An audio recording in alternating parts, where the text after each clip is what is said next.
WAGONZONE car workshop வந்து hope you all good with God grace.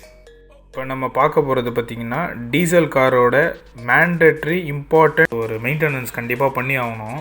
ஒரு 70-80,000 kilometre போனதுக்கப்புறம் so EGR valve அதில் வர பைப் லைனில் எல்லாத்துலேயும் இந்த மாதிரி வந்து உங்களுக்கு ஆயில் ஃபுல்லாக வந்து ஸ்டிக்கி ஆகி உங்களுக்கு அந்த ஃப்ளோட்டேஷன் கரெக்டாக இருக்காது, டர்போ பிளாக் ஆயிரும். ஸோ அதனால் உங்களுக்கு மைலேஜ் வராது, பிக்கப் வராது, இன்ஜின் வடி வாங்கும். இந்த மாதிரியான ப்ராப்ளம் வந்து எல்லா டீசல் வண்டியிலையுமே உங்களுக்கு கம்ப்ளீட்டாக வரும்.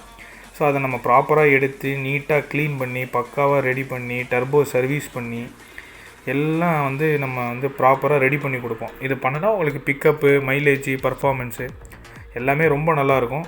ஸோ இது வந்து நம்ம ஒரு 70,000-80,000 கிலோமீட்டரில் கண்டிப்பாக அதை மெயின்டைன் பண்ணால் வண்டியோட இன்ஜின் ஹெல்த்து நல்லாயிருக்கும், லாங் டர்மாக உங்களுக்கு செலவு இல்லாமல் இருக்கும்.